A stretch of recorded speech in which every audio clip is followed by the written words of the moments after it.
Hello and welcome to Drukyul's Art and Literature Festival 2025. We are very excited to be joined by Nicholas Thorne.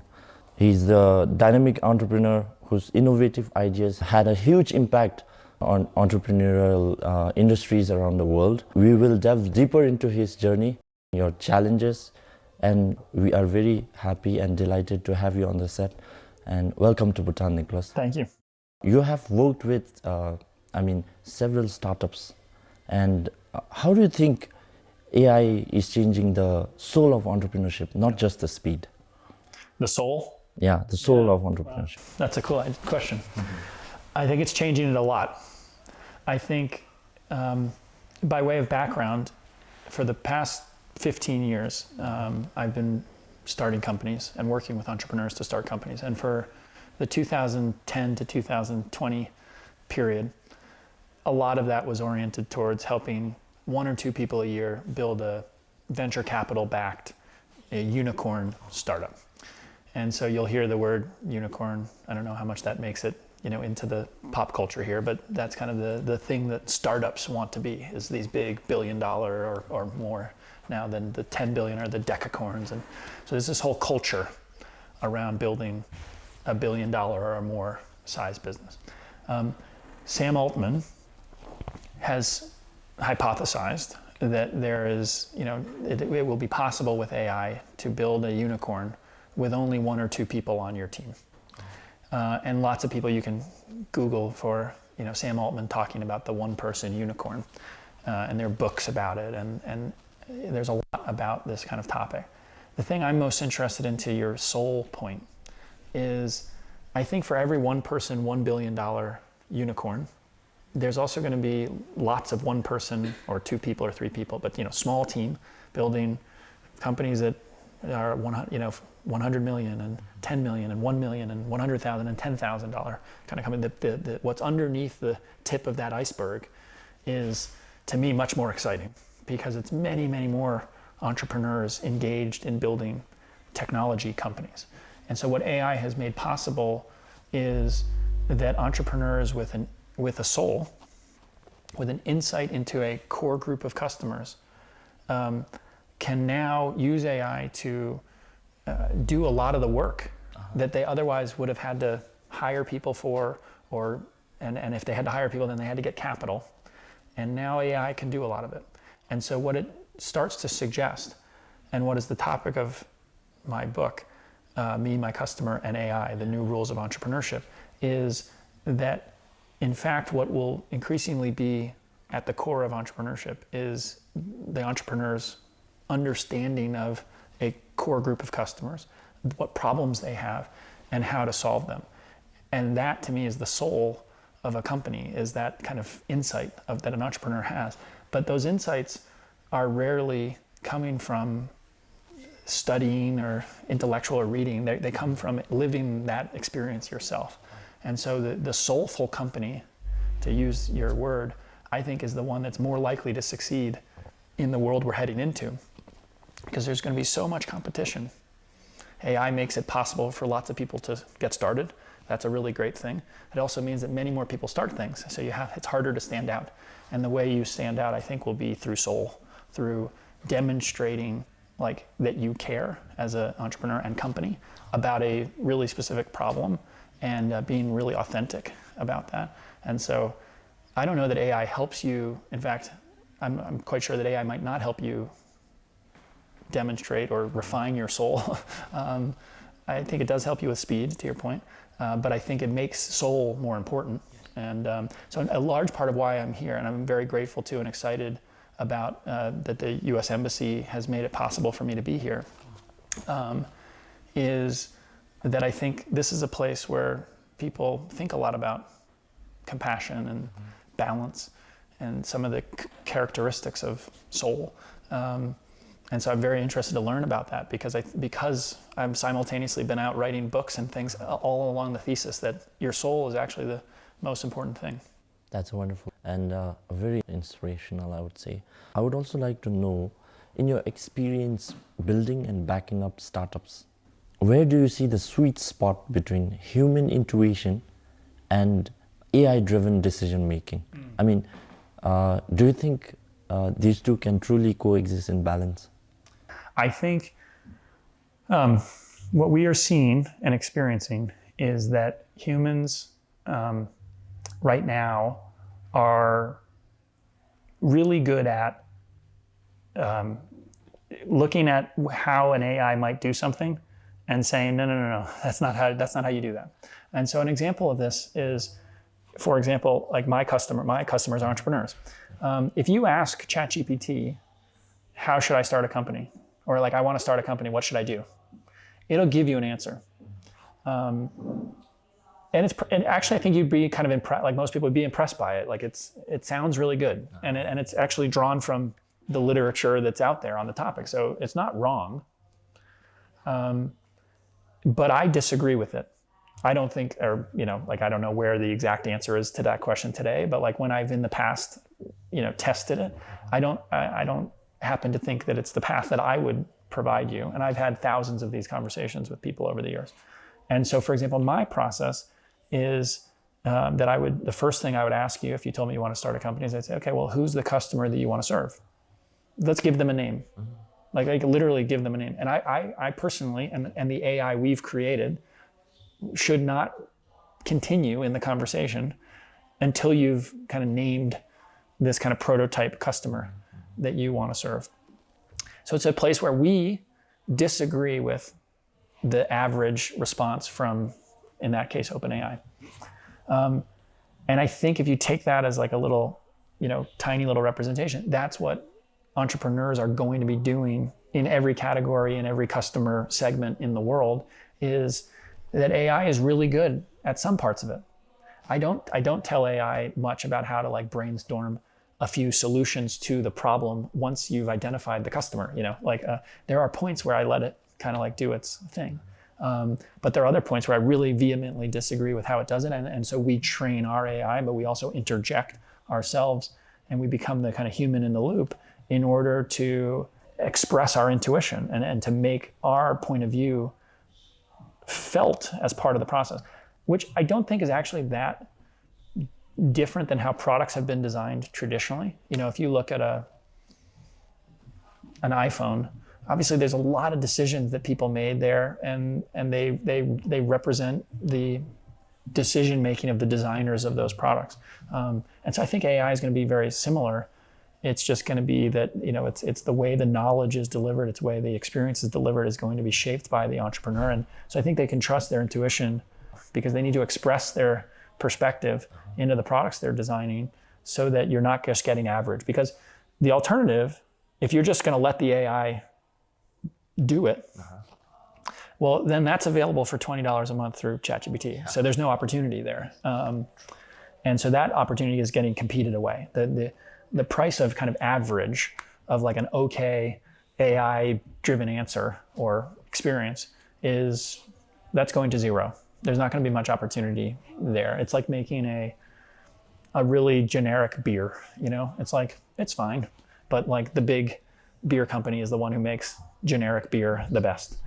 If you make like a craft beer that has like some special characteristic to it, well, then you might have an opportunity, but you have to know what's different about yours and why it's different, and in order to stand out from the generically available one. And I think that analogy is going to exist in a kind of AI world.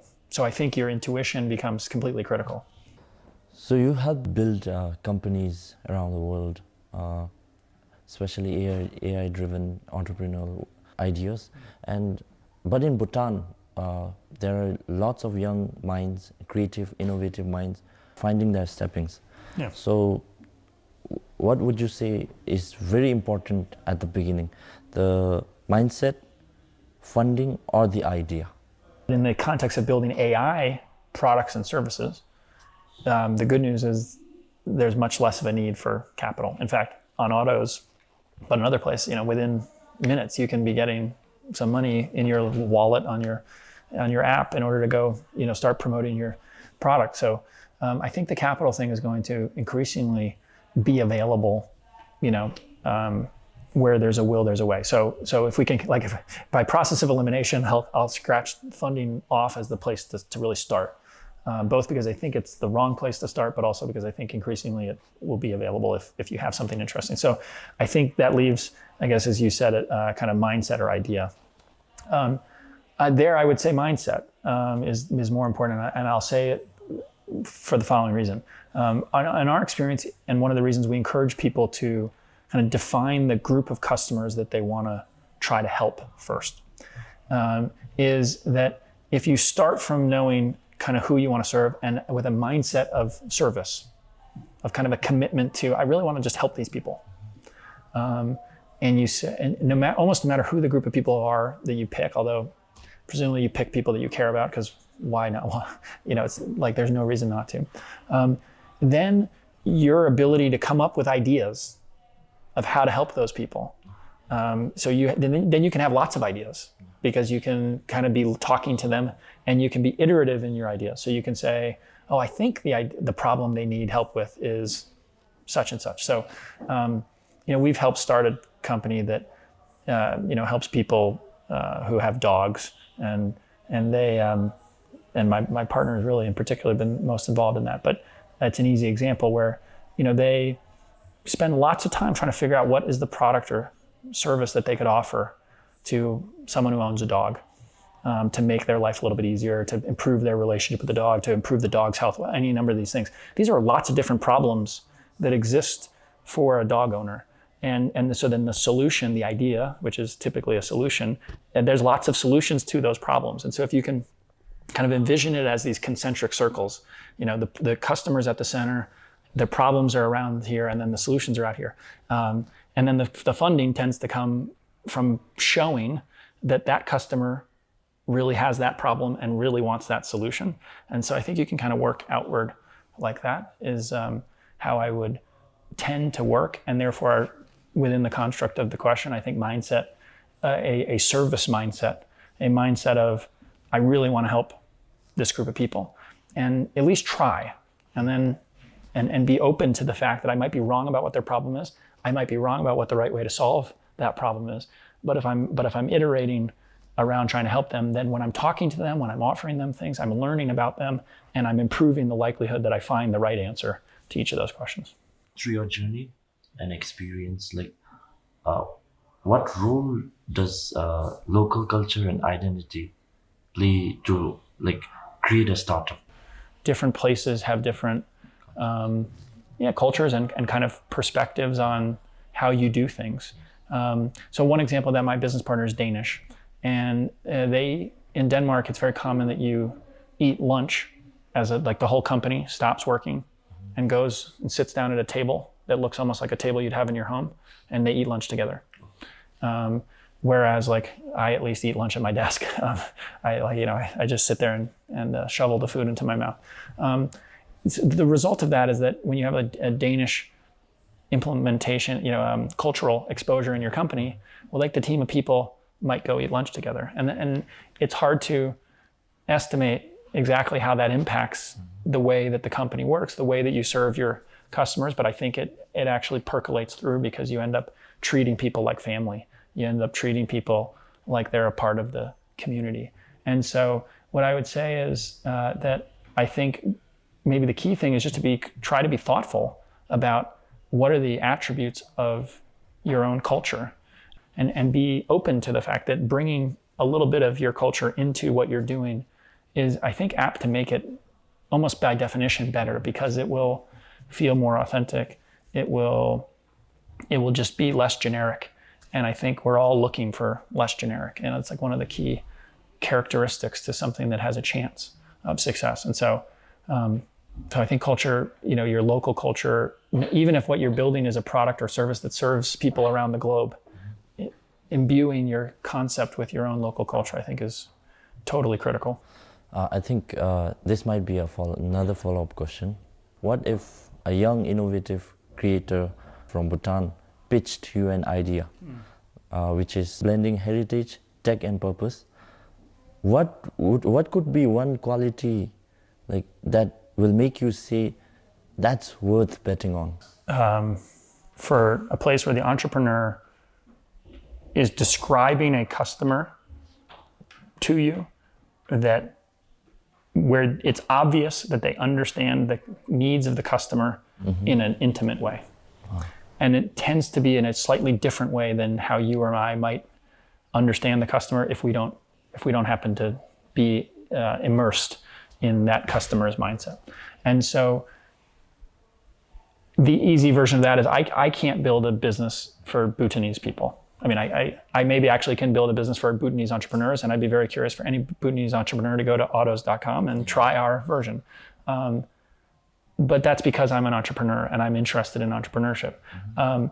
If it were to help you achieve something in this city, like I obviously don't have the local knowledge, I don't have any of these, right? But so that's obvious that I can't do that. But I think you have to apply that thought process to almost any business opportunity, especially technology business opportunities, because the only way in a world that we live in that's moving so fast to make something that has a chance of standing out is to have had a non-obvious insight into the needs and wants of the customer and a non-normal commitment to solving it, because there are going to be lots of things that come up over the months and years that get in the way, and you're going to have to irrationally kind of like fight through them.